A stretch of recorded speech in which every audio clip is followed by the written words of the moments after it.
A child that is halal would never hate Ali. And you have to look back in history. The ones that fought Ali, Muawiyah, Abu Sufyan, no one knew who their fathers were. History gives them names, but go deeper into history and you'll start finding missing gaps. That's the only way I can understand someone hating Ali. Even then, I find it a bit disgusting that someone could even have a bad thought about Ali, let alone speak openly against Ali or plot to kill Ali. But that's the only box that I put the enemies of Ali in. That and devils in human form. Now I have another brother that comes from a Sunni family, Brother Emily. He's also an Ansar, and he speaks about Imam Ali and his greatness. A'udhu billahi minash shaitanir rajim. Bismillahir rahmanir rahim. Alhamdulillahi rabbil alamin. Allahumma salli ala Muhammad wa ali Muhammad lamati wa lamayyidin wa sallam tasliman kaseera. Alhamdulillahi rabbil alamin.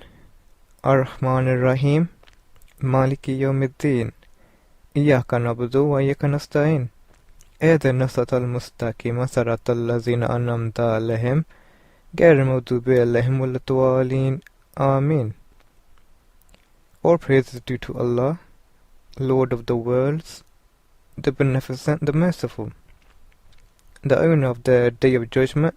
Thee alone we worship, and Thee alone we ask for help. Show us the straight path, the path of those whom Thou hast favoured, not the path of those who in Thine anger, nor of those who go astray. Verily all praise is due to Allah, whose description cannot be described, whose blessings cannot be reckoned, and whose peak of understanding cannot reach. He is the creator of the heavens and the earth and all in between, the majestic, the omniscient, and the omnipotent. All praise and gratitude is to Him alone. Nothing can be compared to Him, and He is the most merciful and compassionate. O Allah, send my sincere salutations and greetings to Muhammad, his Ahlul Bayt, the Imams, and the Mahdis, and please allow us to be devout Muslims, inshallah. My topic is entitled Knowing Our Beloved Imam, Our Beloved Imam, Imam Ali, alayhi salam. When I was asked to say some words about Imam Ali alayhi salam for this occasion, I found it very difficult to find the appropriate words or topic to present. Not because there is little to say about our Imam, but because I do not know how to say it. I do not feel adequate to the task. I do not feel that I truly know our Imam, but rather that I only know a few surface details, some scattered facts, some historical events, some sayings of his dispersed bits of knowledge. And I do not feel satisfied that merely estimating and relating a few facts is to know the Imam. It is to know about the Imam, but this is not more than a surface knowing, and this is a real difficulty faced by all who wish to truly know him. But the Imam knows this difficulty, and he says in the Hadith that to know him, to know his nature, his soul, his spirit, we must discern and travel the Sirat al-Mustaqim, the straight path. And the sixth Imam, Imam Ja'far al-Sadiq al-Islam, makes an extraordinary statement concerning the Imams. He says about Imam Ali al-Islam and all the Imams that the Imams are the straight path. He says that we are the Sirat al-Mustaqim. Now we can respond to such a declaration in several ways. We can decry it, saying that it is too much, it goes too far, it is a gross exaggeration, or we can accept it on blind faith, saying it is from the Imams, so we must simply take it and believe it, and then not give it much more thought, but simply file it away as interesting information. So, but we have to understand that our Prophet Muhammad, peace be upon him, cautions against such an attitude.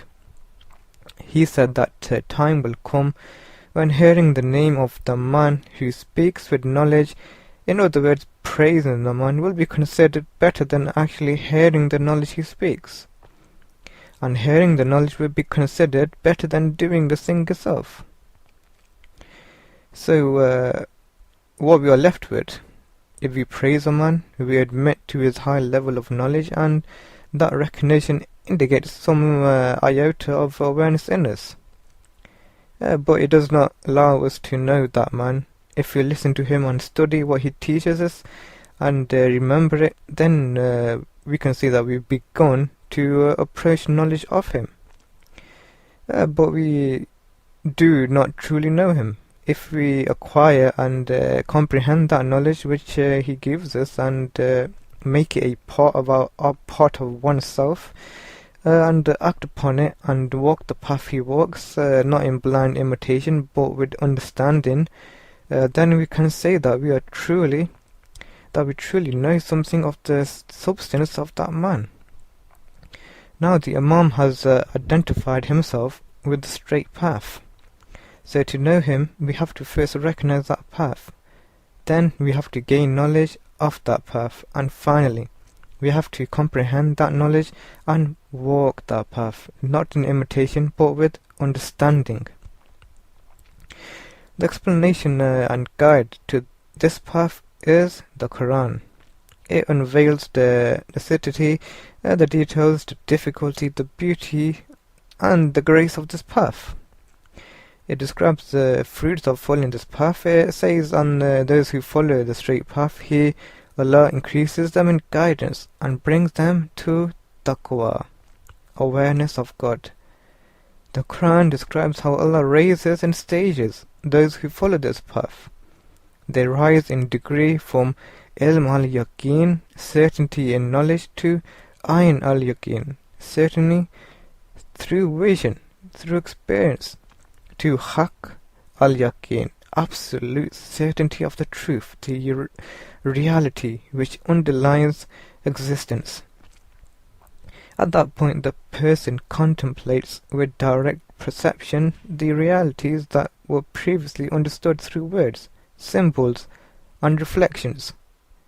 This is the stage Imam Ali al-Islam alluded to, when he said, "If the veil were lifted, I would not be more certain." There is an amazing verse in the Quran that says, "I put my trust in Allah, my God, my Lord, and your Lord. There is not a moving creature, but he has grasp of its forelock. Verily, it is my Lord that is on the straight path." There is a group of people that has reached a stage where all personal movement is renounced. Their self, their nafs or souls are free of their distractions, cravings, and desires of one who is bound and attached to this world and its attractions and allurements. They simply put their trust of one who is they put their trust completely and entirely in God, and movements of their ego vanish. The image is of a stone which never stirs of its own accord. This person is a pebble in the hand of God. They are therefore carried, and their perpetual invocation is La hawla wa la quwwata illa billah. There is no strength and no power save through God. They give their total being over to God, who takes them totally in charge. They are not those who wander distracted and aimless through their lives, or who are driven by compulsions of the ego, or who are even driven by myriad fears, or by the compulsion of society, or by the compulsion of the appetites and desires, or even by the compulsion for power and control, moving blindly step by step under the illusion of progress, under the illusion that they are walking of their own preference. Rather, they are those who give themselves entirely over to Allah, and Allah pulls them towards Him.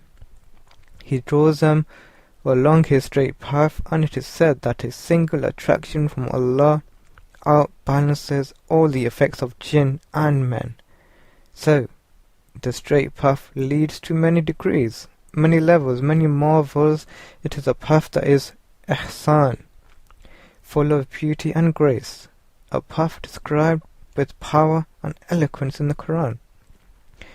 Now each human being, each human soul is on a journey to a destination, the hereafter. So every soul is, in some respect, on a path to the other world, and may also be said to itself be a path to the other world. So, men's souls are paths to the hereafter. Some go haltingly, some slowly, some speedily, some are direct, some wandering, and some straight. The most perfect of these straight paths is the soul of the Prophet Muhammad, peace be upon him, and of Ali al-Islam. If you take them as an example, the straight path will be clarified for us, and as we walk the Sirat al-Mustaqim and become acquainted with its beauties and marvels, we will begin to truly know our Imam, rather than simply knowing about him. However, many are forgetful or unaware of the great sacrifice of Imam Ali al-Islam. Well, let's first understand sacrifice. The term sacrifice is defined as the act of giving up something or valued for the sake of something else regarded as more important or worthy. The sacrifices made by those who embrace Islam are crucial in the rise of our faith and its continuation to this very day. The degrees of sacrifices may vary from one person to another, depending on their status, level of faith, and their own abilities. It is no surprise that the people who sacrifice the most for Islam are the Holy Prophet and his pure household, peace be upon them. As their followers, it is mandatory to study the different sacrifices they made, if we are to truly follow in their paths. Imam Ali al-Islam said, is one of these role models whose sacrifices are innumerable. So it is important not to just restrict our discussion only to what sacrifices Imam Ali made, but to also focus on the motive or the reason or the whole picture behind the sacrifice, and also the tools that ensure the sacrifice was impactful. By examining the different sacrifices of Imam Ali al-Islam, we realize some of the common themes that motivated his actions. These include pleasing Allah, protecting the religion, protecting Allah's representative, and improving the Islamic community's welfare. To begin with, the most common form of sacrifice is giving up one's own life at the early stages of Islam. The disbelievers wanted to destroy the religion. They tortured and killed and even banished those who followed Islam. Eventually Allah gave the permission for jihad, and it is at that moment and that point in time that all Muslims had the chance to make their greatest sacrifice. Battle after battle, war after war, the Muslims marched, and Imam Ali al-Islam was the first in line for the battle. In every battle, he never ran away, he never backed down, even when the warrior equated to 1,000 men. Ammar ibn Abd al-Wad joined the Battle of the Trench. Imam Ali al-Islam was the only person to respond to his challenge, while many of the companions of the Prophet sat there idly. Imam Ali al-Islam risked his life to protect the image of Islam. While the Imam was not martyred in those battles, the fact that he cared less about his own life and was willing to give it up is alone a major sacrifice in itself. How many of us today are willing to stand in the front line of war with the enemy for the sake of Islam? So protecting Islam further than just raising the flag of the religion is more important.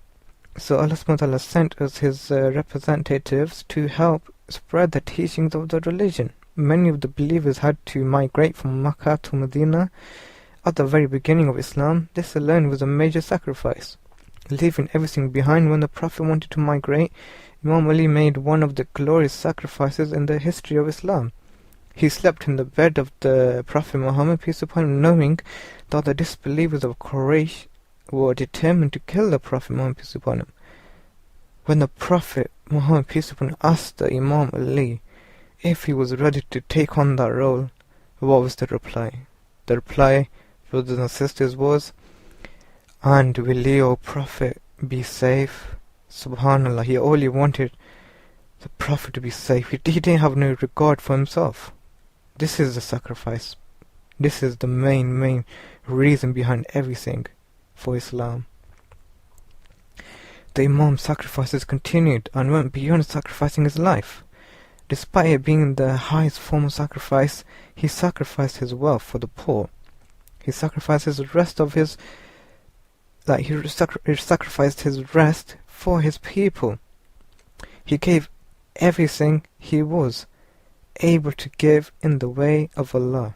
He did all that to help the Islamic community. And are we truly following in his footsteps?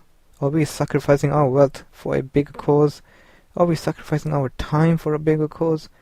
The Imam al-Islam did all of that. And he has set the example, the barrier, the touchstone in how to do it. Allah subhanahu wa ta'ala has engraved the status of Imam Ali in the Quran when he revealed on the night of Hijrah, "And of the people is he who sells himself, seeking means to the approval of Allah." So by closely examining the aforementioned sacrifices, there are some attributes that help make each sacrifice solid, and they include faith, devotion, obedience, strength, patience and wisdom. It is through the combination of these attributes that each sacrifice will fulfill its desired impact. Obviously, a true Muslim and a follower of Ahlul Bayt will combine these attributes. It is only a matter of researching the maximum depicted by Ahlul Bayt, peace upon them. So having examined some of the sacrifices made by Imam Ali al-Islam, there remains one major sacrifice that may be considered the hardest of them all. This sacrifice might very well destroy any human being, and it takes someone like Imam Ali to be able to handle it in order for this sacrifice to be complete. This sacrifice is his position after the death of the Prophet. In his own words, he said, "I found that endurance thereon was wiser, so I adopted patience, although there was pricking in the eye and suffocation of the throat. I watched the plundering of my inheritance." Furthermore, history narrates the subsequent attack on the house of Imam Ali, and the oppression that came about upon him and his family, especially his wife, Fatima Zahra Salam Alayha. Which human being can handle his rights usurped right before his own very eyes? His wife beaten, his house attacked and burnt. Which human can be left as an outcast in a city he helped build with his own very hands? Only Allah subhanahu wa ta'ala knows what Imam Ali al-Islam went through, and he did it for the sake of Allah. He did it in obedience to the will of the Prophet Muhammad, peace upon him. He did it to protect the Quran. He did it to protect the Adhan, the call to prayer, so that it reaches us safely. So if we claim that we follow him, we have to first and foremost learn from him. Then we should strive to make sacrifices to please Allah and to protect his representatives. Not long ago, the Prophet's legacy was attacked. What sacrifice have we made? Just recently, the Quran was threatened and insulted. What sacrifice have we made? Our Imam, May Allah hasten his appearance, inshallah, is coming. What sacrifices have we made for his awaited return? We have to understand that the sacrifices of Imam Ali have inspired many. And we know Abdul Rahman ibn Muljam struck Imam Ali on the 19th of Ramadan. Look at the elevation of Imam Ali tonight. He was struck during the blessed night of Ramadan. He was born in the house of Allah. He was struck in the house of Allah. And his soul departs during the blessed nights of Ramadan, the month of Allah. Subhanallah, every time I look around in the world as to who can represent Islam as a guardian of Islam that Allah subhanahu wa ta'ala has mentioned, who can be better than this man after the Prophet? No one except Ali. As the poison is seeping into his body, he is given sound advices. Look, we are vindictive people, but let's just take this advice. As Imam Ibn Muljam hit Imam Ali al-Islam and he falls. Then Ibn Muljam is arrested and they tie his hands very tight. And they brought him to the front and they were ready to rip him into pieces. But Imam al-Islam said, no, don't do that. The Imam looks at him with the eyes of compassion and says to Ibn Muljam, was I not kind to you? Was I not just to you? Is there anything I did that you found wrong? And Ibn Muljam couldn't answer. Then Imam looks at his hands and says to the soldiers, oh, you soldiers, loosen his hands. He's so tight, it's probably hurting him. Allahu Akbar. They say that they also brought milk for Imam Ali because the poison was getting to such an extent that it was almost taking over him. But subhanallah, think about this hatred of Ali. Think. Ali took this milk and said, give it to Ibn Muljam. Think about this, oh you haters of Ahlul Bayt. Look at the greatness and the humility of these blessed people. Imam Ali al-Islam is such a man that used to feed the poor so much, and he looked so poor that even once a man went to his house to eat. And Imam Hassan al-Islam was there, and so was Imam Hussein. I was sitting around in the house. And this man kept taking food and kept putting it in his pocket. Imam Hassan al-Islam noticed this and said, oh, poor man, if you want more food, we shall give it to you. There's no need for you to put it in a pocket. The poor man said, no, don't get me wrong, it's not for me. It's for someone else, someone who's more poorer than me, a man outside. Imam Hassan al-Islam is asking, who is this poor man? Where is he? And the poor man inside the house describes him and says, he is like this and this. Imam Hassan al-Islam said, that poor man you speak of is none other than my father, Imam Ali. Look at the amount of humility and humbleness that he carried himself with. Subhanallah, we need to practice this, brothers and sisters. This is the quality of Imam Ali al-Islam. There's so much to say, but my limited knowledge cannot do justice to the justice of Ali. I will just finish off with a short audio, inshallah, here, stating the status of Ali. Inshallah, please pay attention and keep these wise words in your heart and practice them. If there was any mistake in my brief talk, it's only due to my inaccuracies, and only the greatness is due to Allah. And if anyone, if I can bring any meaningful information, any light to anyone, then Alhamdulillah Rabbil Alameen.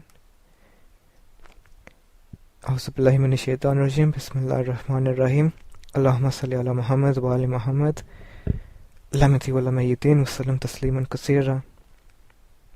Fi amanillah.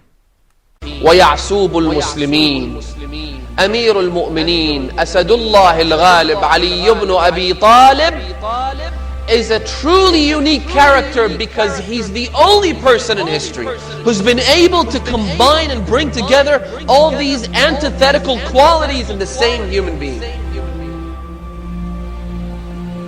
He is the one who is seen weeping and sobbing and crying in the middle of the night, calling out, Mawlaya, Mawlaya, أنت السيد وأنا العبد وهل يرحم العبد إلا السيد.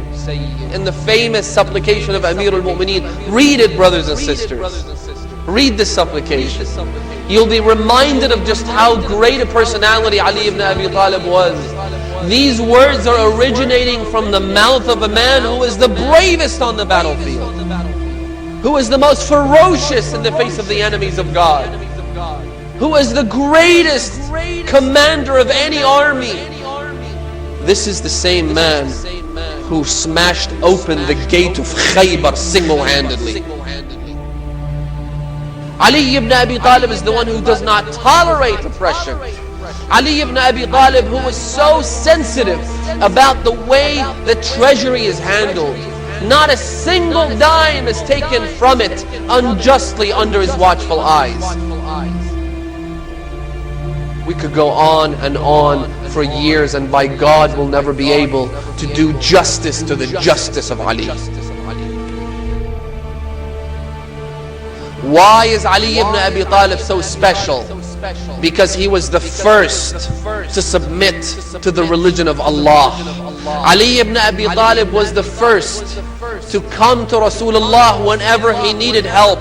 He was always the first to respond to Rasulullah. Amir al-Mu'mineen was always the first to stand in the battlefield while everyone fled for their lives. Ali ibn Abi Talib is this great man whose name we will call for our entire lives.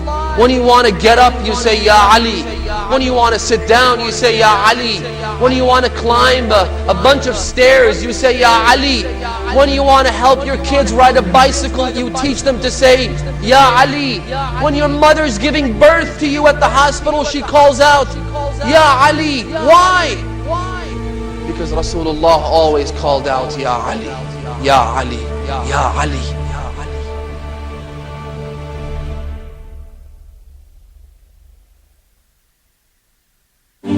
When I first learned about Imam Ali, I will never forget that day. I was in Pakistan. I was like 11 years old, 11, 12 years old. And I was in Pakistan for the summer. I was quite a bad kid in school. I was quite rebellious, and I never liked. I would always get in trouble. Basically, I always used to have. I used to find certain subjects boring, and when I'm bored, I get fidgety, and when I'm fidgety, I get annoyed. And anyway, I always used to be in trouble at school. And my parents basically sent me to Pakistan. And at the time, I hated going there. But when I went there, and I saw the difference in life. I mean, my father has very socialist views. He sort of like, maybe that's where I get it from, because before I became an Ansar, I was very into socialism, revolution, Che Guevara and stuff like that, and equality.